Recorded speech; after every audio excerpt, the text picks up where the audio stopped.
కోమాలో ఉన్నప్పుడు మన శరీరం అత్యంత లోతైన అపస్మార స్థితిలోకి వెళ్తుంది. ఇందులో మెదడు తీవ్రంగా ప్రభావితమై బయటి ఉద్రేకాలకు స్పందించలేని స్థితిలో ఉంటుంది. ఈ సమయంలో వ్యక్తి మేల్కొనలేడు, మాట్లాడలేడు, స్వచ్ఛందంగా కదలలేడు, నొప్పి, శబ్దం లేదా వెలుతురు వంటి ఉద్రేకాలకు సాధారణంగా స్పందించడు, ఎందుకంటే చైతన్యం మరియు అవగాహనను నియంత్రించే మెదడు భాగాలు సరిగా పనిచేయవు. అయితే గుండె స్పందన, శ్వాస ప్రక్రియ, రక్త ప్రసరణ వంటి ప్రాథమిక జీవన విధులు మెదడులోని బ్రెయిన్ స్టెమ్ ద్వారా స్వయంచాలకంగా కొనసాగుతాయి. కోమా తీవ్రతను బట్టి కన్ను మూయడం, మింగడం వంటి ప్రతిచర్యలు తగ్గిపోవచ్చు లేదా కనిపించకపోవచ్చు. శరీరం పూర్తిగా వైద్య సహాయంపై ఆధారపడుతుంది. శ్వాస కోసం వెంటిలేటర్, ఆహారం కోసం ఫీడింగ్ ట్యూబ్, నీటికి ద్రవాలు అవసరం అవుతాయి. కదలికల లేమి వల్ల కండరాలు బలహీనమవుతాయి.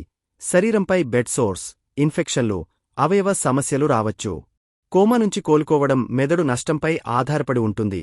కొందరు పూర్తిగా మేల్కొంటారు, కొందరు భాగంగా మాత్రమే స్పందిస్తారు, మరికొందరు దీర్ఘకాల అపస్మార స్థితిలో ఉండవచ్చు.